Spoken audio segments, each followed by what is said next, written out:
वैदिक पर्सपेक्टिव के इस यूट्यूब चैनल को सब्सक्राइब करें, वीडियो को लाइक व शेयर करें। ओम नाई दिवः पृथिव्या अंतमापुः न मायाभिधननां पर्यभुवन् युजं वज्रं बुद्धिभः चक्र इंद्रो निर्ज्योतिषा तमसोगा अदुच्छ। नहीं प्राप्त किया जिन्होंने स्वर्ग और पृथ्वी का अंत, नहीं किया प्रज्ञाओं द्वारा धन देने वाली का सर्वतः तिरस्कार। युक्त को वज्र किया वृषभ ने, इंद्रियों को वश में करने वाले ने निरंतर दोहन किया ज्योति पूर्वक अंधकार की गमन की जाने योग्य का। ये ऋग्वेद के पहले मंडल के 33वें सूक्त का 10वां मंत्र है। इस मंत्र का नया भाष्य अपन ले रहे हैं, योग दृष्टि भाष्य। जहां तक कल हो गया था उसके आगे अपन आप लेंगे। अगर आप अपने जो मेहमान है उनका सम्मान करते हैं तो ये उनकी भी जिम्मेदारी है कि वो आपका सम्मान करें और आपके माता पिता का सम्मान करें। कोई भी अगर आपके घर में कोई मेहमान आता है तो बातचीत तो होती है, बैठते हैं, तो बातचीत के दौरान हो सकता है अगर आप अनुमति दें तो वो आप क्या करते हो, आप क्या मानते हो, इन बातों पर वो हम डिस्कशन कर सकते हैं। पर डिस्कशन एक अलग बात है कि भाई कौन क्या करता है, कौन क्या मानता है, ईश्वर को क्या मानता है, दुनिया को क्या मानता है, क्या करता है, ये बातें तो चर्चा में निकलती है। पर अगर कोई मेहमान आपके घर ही आके आपका ही उपहास उड़ाए या आपकी निंदा करे तो क्या आप ये सहन करोगे? वो आप जो कुछ करते हो, आपको जो जीवन मूल्य है, आपकी जो आस्था है, उनका अगर उपहास उड़ाए तो आप क्या सहन करोगे? आपको नहीं सहन करोगे। भाई तुम जो कुछ अच्छा समझते हो तुम करो, जो अच्छा हम समझते हैं हमें करने दो। हम आपका उपहास न उड़ाए, आप हमारा उपहास मत उड़ाओ। पर अगर आप हमारा उपहास उड़ाओगे या हमारे क्रियाकलाप का उपहास उड़ाओगे तो हमें भी फिर आपके क्रियाकलाप का उपहास उड़ाना। अगर कोई व्यक्ति ऐसा करता है व्यवहार आपके साथ तो आपको भी उसका उपहास उड़ाना है, आपको भी उसकी निंदा करनी है, आपको भी उसको कलंकित करना है। आपकी जो जीवन मूल्य है, आपकी जो आस्थाएं हैं, आपकी जो मान्यताएं हैं, उस पर विचार विमर्श किया जा सकता है। पर विचार विमर्श का तरीका यह नहीं होगा कि आप जो है आरोप लगा रहे हो, आप जो है उपहास उड़ा रहे हो, ये तरीका विचार विमर्श नहीं है। ये वास्तव में क्या है? एक धर्मयुद्ध है जो दो विचारधाराओं के बीच में हो रहा है, दो सभ्यताओं के बीच में हो रहा है। बहाना है डिस्कशन का, बहाना है विचार विमर्श का। वास्तव में क्या है?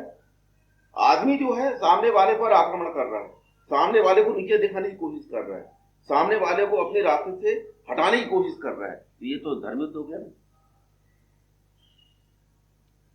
विचार विमर्श अलग चीज है और लड़ना अलग चीज है। और किसी व्यक्ति को हीनता का एहसास करवाना ये बहुत खराब है।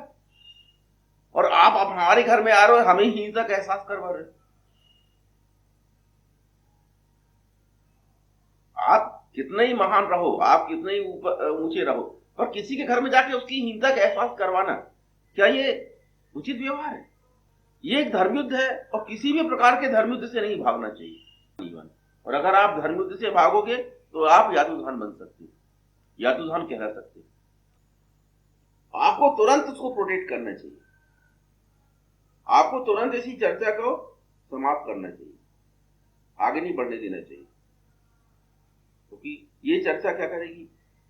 ये चर्चा आपकी आस्थाओं को कमजोर करेगी और इस चर्चा से आपको शक्ति से होगा, नुकसान होगा, अहित होगा आपको। तो उसको आगे जारी रखना बिल्कुल भी सही नहीं है। सामने वाला जो है आपको हिंसा का एहसास करवा रहा है तो आपको उसमें कामयाब नहीं होने देना हो, चाहे वो कोई भी है।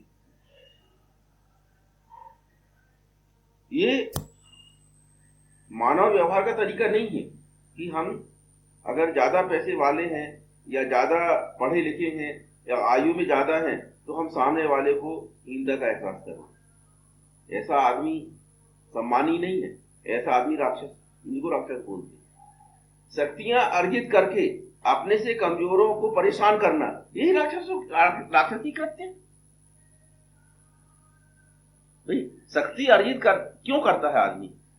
इसलिए अर्जित करता है कि उस शक्ति के माध्यम से ऐसे लोग जो कि कमजोर हैं उनको मदद पहुंचाए, उनका हित करे, उनका भला करे। शक्ति इसलिए अर्जित की जाती है।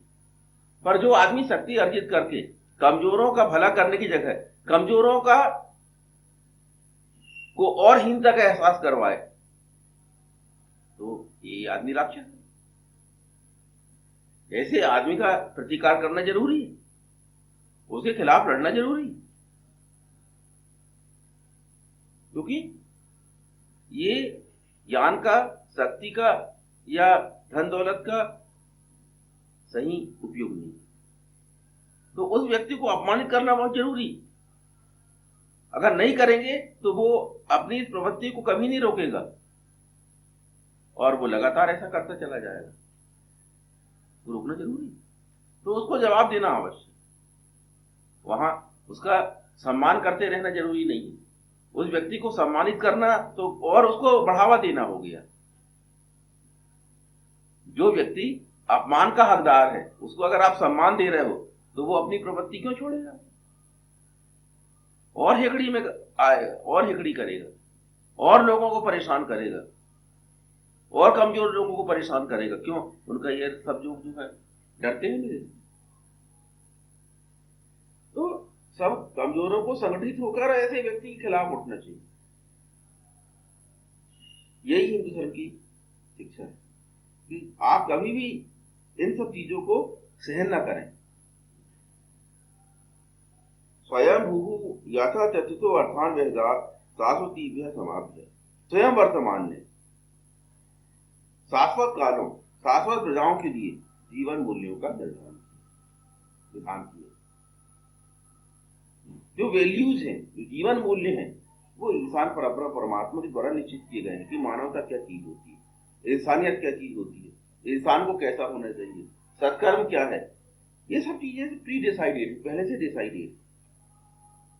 हम क्या है, जानकर पढ़कर उनका अनुगमन कर रहे हैं, हमने नहीं निर्णय लिया है। तो अगर कोई इन जीवन मूल्यों का अपमान करेगा, उपहास उड़ाएगा, तो वो एक तो क्या है कि ब्रह्म हत्या का दूषी। अगर वेद मंत्रों का कोई अपलाप करता है तो वो क्या है, ब्रह्म हत्या कहलाता है।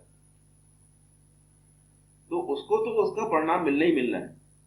और हमारा क्या कर्तव्य है? अगर हम उन चीजों को मान रहे हैं तो हमारा काम है कि हम उसका विरोध करें। अगर हम ऐसे व्यक्ति को सम्मान देंगे जो कि वेद मंत्रों का अपलाप कर रहा है, उपहास उड़ा रहा है, वेद मंत्रों में जिन जीवन मूल्यों को बताया गया है उनका उपहास उड़ा रहा है, और हम उसको सम्मान देंगे, तो हम खुद कभी वेद पर आचरण नहीं कर पाएंगे। इसलिए कभी भी हो, विचार विमर्श किस लेवल पर चल रहा है, कहां चल रहा है, ये आपको समझना बहुत जरूरी है। प्रत्येक व्यक्ति की दो भूमिका है। एक है व्यक्तिगत और एक है उसकी एक हिंदू होने के नाते, ईशान का आज्ञाकारी होने के नाते।